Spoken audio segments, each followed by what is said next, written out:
Welcome to the Podcast Creator Flow by DCreator, powered by Howdy Analytics. Today, we're diving into, well, one of life's biggest decisions, right? Buying a home. Absolutely huge. Yeah, and we're going to unpack this resource, the Buyer's Playbook. It's really quite insightful, designed to shift you from just being a passive participant to an empowered strategic home buyer. Which is so needed. Our goal here really is to pull out the most vital nuggets from this playbook. We want to reveal those hidden traps, and arm you with strategies that can genuinely save you thousands of dollars and honestly just countless headaches. Yep. We're talking about how to truly choose an agent, understand the money side of things, and how to wield your power effectively through the whole thing. It's such an essential conversation because, let's face it, buying a home is incredibly emotionally charged and financially complex, too. Oh, definitely. And so many buyers just go into it with assumptions that can lead them really seriously astray. This playbook, this material, it's all about understanding the landscape, questioning those assumptions we all kind of carry, and making sure you have a real strategic partner working for you. Not just a friendly face. Exactly. Not just someone who, opens doors. Okay, so let's unpack one of the first and maybe biggest missteps buyers often make right out of the gate. The playbook calls it the referral trap. Yes. And it makes this really sharp point comparing trusting a friend's agent to hiring a designer just because they made, like, a nice birthday card. That's a good one. It really highlights the difference, doesn't it, between that personal connection and actual professional competence. Yeah. Why do referrals, which feel so safe, often mislead us here? Well, that analogy is spot on, isn't it? Referrals feel safe inherently. Yeah. And that comfort, it often shortcuts our natural skepticism. Right. We tend to, fast-track decisions when a trusted friend says, oh, use this person. But as the playbook points out, that endorsement is personal. It's not necessarily professional. Yeah. And what worked for your friend, maybe in a totally different situation, different market, different priorities, it might be completely wrong for you. That illusion of safety makes us skip the crucial vetting we'd normally do. Well, for sure. You wouldn't hire a financial advisor that way. Exactly. Not for such a huge financial decision. And the playbook gives this really clear example. A buyer who completely bypassed interviewing, vetting, comparing agents. They just went with a friend's amazing recommendation. Yep, seen it happen. And the early warning signs were apparently there. The agent was passive, not really strategic. Ask about pricing trends, they just kind of shrug. Ask for comparable sales data, the comps, they just send over a generic printout from the MLS. No real analysis, no guidance. Just the raw data dump. Yeah. And the buyer just assumed, oh, well, this must be normal.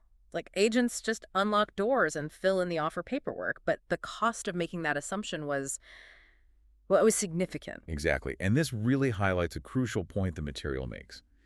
Most agents, if you don't vet them properly, end up selling access. They unlock doors. That's it. They're not offering real strategy. The playbook's pretty blunt. Yeah. If your agent's only value is just unlocking those doors, you are absolutely overpaying. Right. Their role should be much more substantial. Far, far more robust than just being a tour guide. They need to be a proper guide through the whole maze. So if they're not just tour guides with a key, what should a buyer's agent actually be doing? How does the playbook kind of redefine that core role?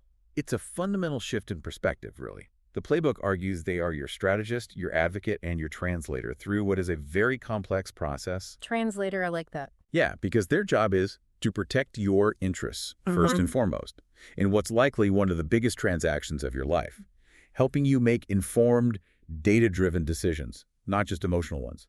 Okay, so what does that actually look like in practice? What kind of value should we, expect from a truly strategic agent? Well, first, there's what the playbook calls strategic guidance. This means breaking down pricing trends, offering comparative analysis that goes way beyond just those generic MLS sheets. Actual insight. Right. And tailoring offers strategies to the specific market conditions, maybe even considering the seller's psychology. Second, proactive communication. Okay. They should be sharing insights before you go see places, debriefing properly after, making sure you're always in the loop about timelines, paperwork, what's next, not just reacting when something happens. Being ahead of the game. Exactly. And third, critically, advocacy in action. This means fighting for your best price and terms, skillfully coordinating the due diligence inspections, appraisals, all that. The nitty-gritty stuff. Yeah, and meticulously explaining every single clause in that contract, not just saying sign here and hoping for the best. So for you listening, this means you should be expecting deep market intelligence, not just, the basic listing facts. You should demand real, analyzed, comparable sales data comps, not just printouts, and custom-tailored offer terms, not generic templates. Absolutely. Anything less than that, according to this playbook, it's a major red flag. And ultimately, it's a missed opportunity that could cost you serious money. Thousands. Easily. Okay, let's dive into something else that trips up so many buyers. This commission confusion. Ah, yes. The free agent myth. Exactly. We're often told, don't worry, your agent's free. The seller pays the commission. The playbook calls this a myth, using another great analogy. Saying the seller pays is like saying dinner's free because your date picked up the bill. Huh. That's good, too. But, isn't it technically true sometimes? Legally, the seller often does pay that commission directly at closing, right? That's a great question. And it really gets to the heart of the subtle but, well, critical distinction the playbook makes. Yes, legally, the seller disperses the commission at closing. Okay. However, the actual money for that commission, it originates from your offer. Think about it. The listing agreement usually sets a total commission percentage that comes out of the final sale price. That pot of money is then typically split between the buyer's agent and the seller's agent. Right. So if you offer, say, $1 million for a home and your agent's piece of the commission is maybe 2.5%, that's $25,000. That amount is effectively baked into the price you're offering. Which I'm then financing. Exactly. You then finance that $25,000 over 15 or 30 years, paying interest on it the whole time. So while the seller technically writes the check at closing, the funds come out of the total amount you were bringing to the table. Wow. So indirectly, you're paying both agents' fees plus interest on those fees, which is, a significant chunk of change over the life of a mortgage. That recycled money idea is really crucial then, understanding that. It is. The playbook really stresses that understanding these commission mechanics helps you negotiate smarter. It helps you structure offers that reflect true value, not just inflated prices to cover commissions, and helps you ask much better questions when you're interviewing agents. Definitely. And it helps you spot potential conflicts of interest, too. How so? Well, if an agent is primarily incentivized by the size of the commission, they might, consciously or unconsciously, push for deals or higher prices that aren't necessarily in your absolute best interest. Gotcha. So transparency here isn't just like ethical nice to have. No, it's profoundly strategic for you as the buyer. And this leads right into the hidden cost of poor representation, which the playbook calls the reality check. Right. Many buyers start out really enthusiastic, which is great, but they lack that strategic clarity. Yeah. And this often leads to what they call buyer fatigue, that feeling of just being worn down by seeing tons of houses losing bids. Oh, I've heard about that. It's real. It is. It also leads to confusion from maybe getting conflicting advice and ultimately regret. The playbook points out that just blindly trusting can cost buyers tens of thousands and years of emotional frustration, too. Because key things get missed. Exactly. Crucial details like how to handle appraisal gaps, when the professional valuation comes in lower than your offer price, or how to use inspection leverage to negotiate repairs after you find issues. These things just get completely overlooked by less strategic agents.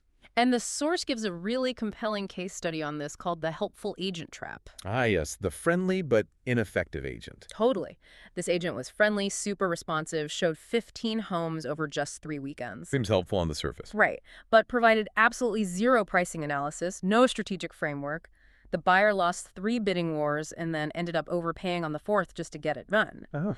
And later, they realized the agent never advised them on those critical appraisal gaps or how to use the inspection results to their advantage. The agent got their commission. But the buyer got burned.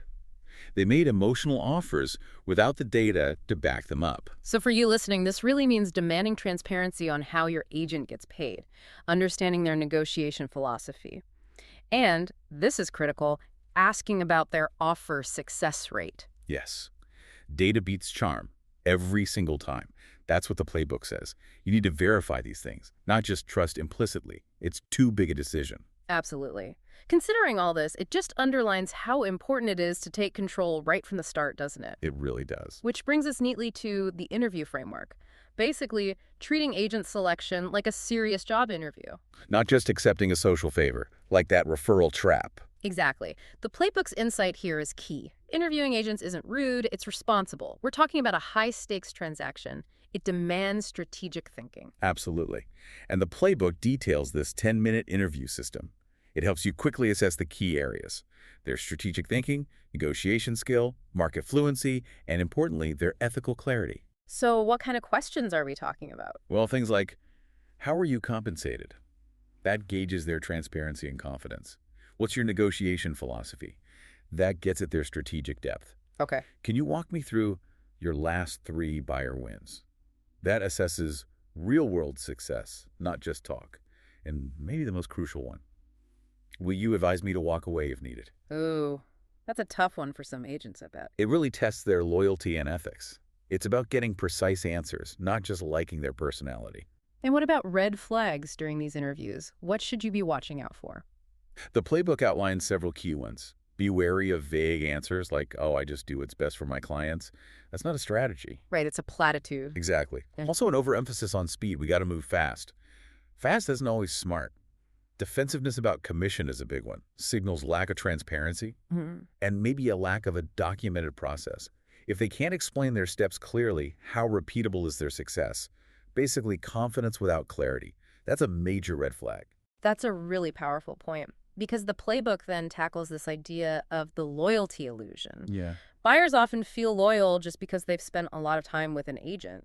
But the material argues loyalty without results is just, well, prolonged exposure. That's a great way to put it. So what does true loyalty look like in this context, according to the playbook? True loyalty means your agent will actually advise you to walk away from a bad deal, even if it means they lose a commission. Wow. It means they'll challenge your assumptions sometimes. They'll prioritize your long-term financial health and goals over their own short-term payout. Anything less is just familiarity masquerading as trust. It is so easy to fall into that emotional trap, though, isn't it? You might think, gosh, we've seen 20 homes together. I can't possibly switch now. The sunk cost fallacy. Right. Or feel guilty, like, oh, they've worked so hard for me. Or just fear the confrontation, thinking, what if I offend them? Yeah. But like the playbook says, this is ultimately a business transaction, not a friendship. Those emotions aren't strategic advisors. Not at all. And the playbook provides a neat little loyalty litmus test for you. Okay. Ask your agent directly. Would you advise me to walk away from this deal if it wasn't truly right for me? Put them on the spot. Gently, but firmly. If they hesitate, or deflect, or give you overly enthusiastic reassurance without substance, they might be protecting the deal, not your best interest. A truly loyal agent will support that question, maybe even give examples of when they have advised clients to walk and how it benefited them. You know, one of the most maybe surprising takeaways from this material for me was just how powerful the word no can be for a buyer. Yes, the walk-away strategy. It's compared to dating again. You wouldn't marry someone after the first date, right? So why commit to the first agent or the first house you see when it's such a massive decision? And walking away isn't weakness, it's pure leverage. Buyers often fear it. They think they'll lose momentum or offend their agent. Yeah, what if we miss out? Right. But staying in too long, maybe out of emotional attachment or ignoring red flags from the inspection or accepting bad terms just to win the deal? That's not winning. No. The playbook calls it surrender disguised as success. Beautifully put. Wow. And the silent surrender case study in there illustrates this perfectly.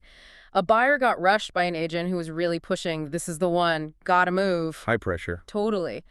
The buyer ignored clear appraisal risks, waived important contingencies, and then post-close discovered $40,000 in necessary repairs, plus resale limitations. Oh, thankful. They didn't win. They just got rushed into a bad deal because they were afraid to say no or pause. So this really empowers you, the listener, to use no as a strategic tool. Define your absolute deal breakers before you even start looking at houses. Get clear up front. Yes. Ask yourself honestly, would I buy this home again in 5 years knowing what I know? And practice using walk-away language during negotiations. It's not about bluffing. It's about clarity. Exactly. It signals to everyone, sellers, agents, that you're informed, you're intentional, and you won't be pushed around. It fundamentally shifts the power dynamic. Okay, next up, let's unpack another one of those common real estate buzzwords. Full service. Ah, the myth of full service. Agents love saying they offer full service, right? But the playbook argues it's often completely undefined. You assume it means strategic advice, negotiation expertise. All the good stuff. But unless it's actually spelled out, it can mean anything. Or, depressingly often, nothing much at all, like paying for a gourmet meal and getting, well, fast food. It's what the playbook calls the buyer's assumption trap. You, the buyer, assume full service includes things like deep pricing analysis, a solid offer strategy, expert inspection guidance, but then you get none of it. And the agent didn't technically lie? No, they just didn't define their services clearly. And, crucially, the buyer didn't ask for that definition. The full-service Mirage case study highlights this. An agent schedules showings, writes up offers, attends the closing, which sounds like a lot of activity. Looks busy. Right. But they completely skipped the crucial analysis part. No deep comps, no appraisal gap strategy, no real inspection negotiation tactics. The service was full in volume, maybe, but definitely not in value. Leading to serious regrets later for that buyer. Big time. So the solution for you, listening, is to use what the playbook calls the service breakdown framework. Yes. This basically means asking your potential agent to clearly define what they do across 5 key phases of the buying process. Okay, what are they? First, the pre-tour phase. What market analysis do they provide? How do they help you define your deal breakers? Second, the touring phase. Do they offer context, flag potential resale issues, not just unlock doors? Right. Third, offer prep. Does this include tactics for appraisal gaps, inspection leverage? Fourth, negotiation. What's their strategy? Are they ready to advise walking away? Crucial. And finally, post-close. Do they offer vendor referrals, a future resale roadmap, thinking beyond just the closing day? That's comprehensive. Yeah. And if they can't articulate clearly what they do in each of these phases with substance, well, then their full service claim is probably just an empty slogan. A marketing term, not a service guarantee. Exactly. So, wrapping all this up, what does this mean for you as you approach buying a home? It really means adopting the strategic buyer's toolkit. It's a mindset shift. Totally. A complete shift from being reactive, just going along with the flow, to becoming truly intentional. This isn't just about buying a house. It's about protecting your future, your finances, and, frankly, your peace of mind. Becoming a much more prepared and empowered buyer. Yeah. And the playbook really lays out a clear 5-phase buyer strategy. First, agent selection. Using that interview framework, maybe even a scorecard, to filter out agents who aren't a strategic fit. Being methodical. Second, pre-tour prep. Yeah. Defining those deal breakers clearly, really digging into market comps yourself too. Third, offer strategy. Emphasizing causing, analyzing data, negotiating smartly to avoid that emotional overreach. Taking a breath. Fourth, inspection and appraisal. Using those findings strategically to protect your equity, not just accepting them.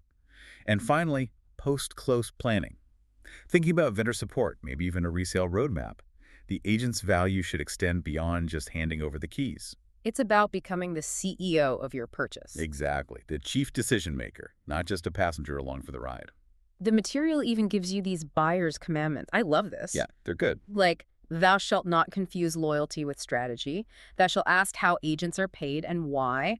Thou shalt walk away when the deal doesn't serve you. Powerful stuff. Thou shalt demand offer prep, not just paperwork. And thou shalt treat full service as a contract, not just a compliment. These aren't just rules. They're essential protection in what can be a really tricky market. Absolutely vital. And a really fascinating part of this toolkit is the emphasis on using buyer empowerment language. Tell me more about that. Well, the playbook suggests specific phrases you can use. They aren't confrontational, but they are professional, and they signal clarity and control. Like what? Like, if you feel pressured, instead of just caving, you can say, I'm not ready to offer until I see comprehensive comps and fully understand their implications. Puts the brakes on. Right. Or before even touring, let's walk through the potential inspection strategy for a house like this in this area first. Or in negotiations, I need a 24-hour pause to review this counteroffer thoroughly. Taking control of the timeline. Precisely.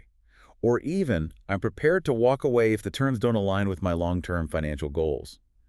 These phrases help you drive the process, rather than feeling like you're being driven by it. This whole toolkit, then, it's really your roadmap. Hiring smarter, negotiating sharper, protecting your future with clarity, even when the market feels crazy and fast-paced. It's about being the most prepared buyer, not necessarily just the fastest buyer. Well said.